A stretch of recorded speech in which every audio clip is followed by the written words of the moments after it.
Hey guys! So this is my first try at doing a promotional type video. It's with a brand called Arteza. They reached out to me and said, hey, we want to send you a bunch of stuff and to make a video based on what you like about it and that kind of thing. And I've had a bunch of brands reach out to me in the past and they've always been a little bit like, oh, you can only say this and you can only say that, and I find that to be a little bit dishonest. So this is the first time a brand has been like, the content of the video is entirely up to you, as long as you don't use any bad language, it's perfectly fine. So I was like, hey, those are really great terms and I am 100% on board. So they sent me a bunch of stuff. I just showed you a few of the things I made with them in a quick little time-lapse video, and I'll show you the result of that in just a moment. And I'm going to quickly show you exactly what they sent. So I got the 36 watercolor pan set right here. So pretty good color selection. I've already used quite a bit of it. They sent a ton of these water brush pens. And this one actually came with the brush pen thing, and then this one came with the watercolor set. So this was the actual set, but then I got 2 extra just from the other products as well. And each one of these has different nib sizes, including the full chisel tip of this one, these guys here that are really, really thick. So I think that's pretty cool because I've only ever tried one size in the past. And they're really great too because you can fill them with water, but you can also fill them with ink and stuff like that and use them as calligraphy brushes as well.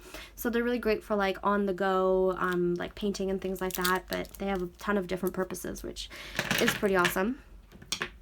Next up, they sent me a set of the real brush pens, and they actually are brushes. There's nylon, let me pick one of these. They're actually these nylon brushes, which was pretty cool. I wasn't expecting that. And it's my first time using brush pens, so I'm going to give you some of my impressions on that. I had to do a bit of research on best paper, all that kind of good stuff, and I'll tell you what worked best for me. And then finally, they sent me a bunch of the watercolor sheets. And I was actually really excited about these because they come in a one side smooth, one side textured. And I personally prefer smooth watercolor paper, but it's surprisingly hard to find where I am. So this was actually kind of interesting. I was excited for that. So I started out with a swatch test. This was the watercolors. This was the brush pens.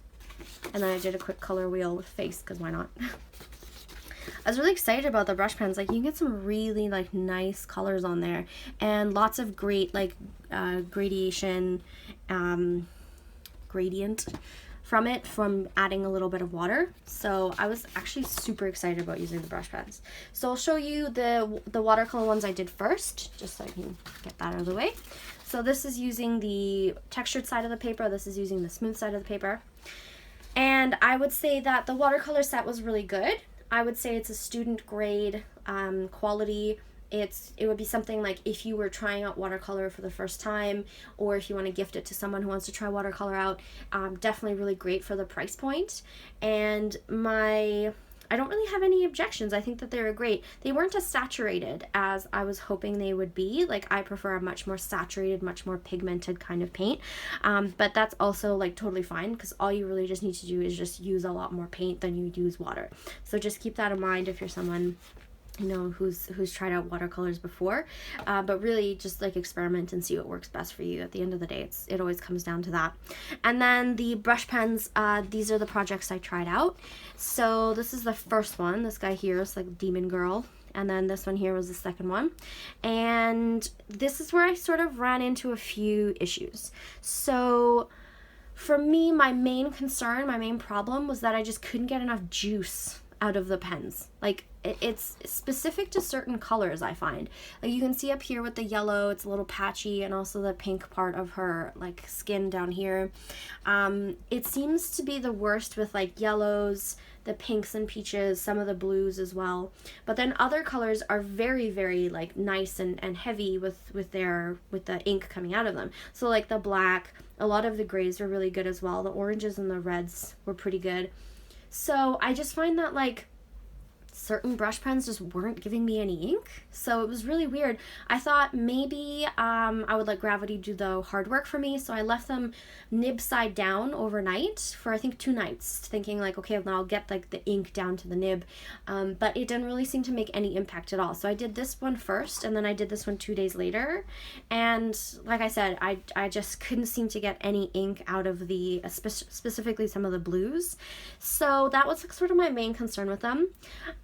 Overall, I think that they're the sort of product that would be really great if you enjoy calligraphy, if you enjoy coloring, like coloring books, things like that, or like as like an arts and crafts kind of thing. I think they're really great for kids as well because it's all like non-toxic and all that. So I would recommend it the most for that. But in terms of like a fine arts kind of thing, I wouldn't really recommend them for that. I just find you can't really get the level of precision. So I made a bunch of Christmas cards with them as well. Unfortunately, I gave them all away already, but it worked fairly well for Christmas cards. And I seem to, you can get some like really beautiful colors. Like just compare these two side by side, like look at how nice and like bright this is, whereas this one, and of course it all depends on like the kinds of colors I use, because like this one is more saturated, but like you can get some really bright beautiful colors from using the brush pens. But I think the best for me was using both. So like in this one I ended up adding a lot more watercolor than in this one here, and that seemed to have a much better effect. But overall I just find that they weren't the right choice for like a precision, like fine art kind of purposes. I find that there was also a little bit of like feathering and bleeding through of the colors, so you do have to make sure that the colors are 100% dry, because otherwise they do have a tendency to like bleed into one another. So if you're looking for something with like lots of precision, the brush pens just weren't really it for me. But I would really enjoy them for like arts and crafts projects. So like for example in my art journals, I could definitely see myself using them to get some really nice backgrounds, like especially from like this kind of thing where you can get some really beautiful color variation. So so that's what I plan to use them for in the future. But in terms of my recommendations, I say the watercolors are great. The paper is fantastic. The brush pens were really fun as well. And I do quite a bit of art on the go, so I am planning to use them for that. But the brush pens overall for me, I probably wouldn't get them myself, just for my purposes.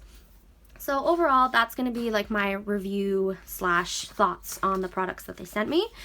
Working with them was really great. They were very professional, and overall it was very enjoyable. So I hope that this was helpful if you're someone who's looking to give a gift to an artist, or if you yourself want to try some of these out as well. Arteza has a ton of products on their website, so do try them out if you're interested. I personally found them to be pretty good. So overall, pretty good time with them. So thanks so much for watching, and I'll see you guys next time.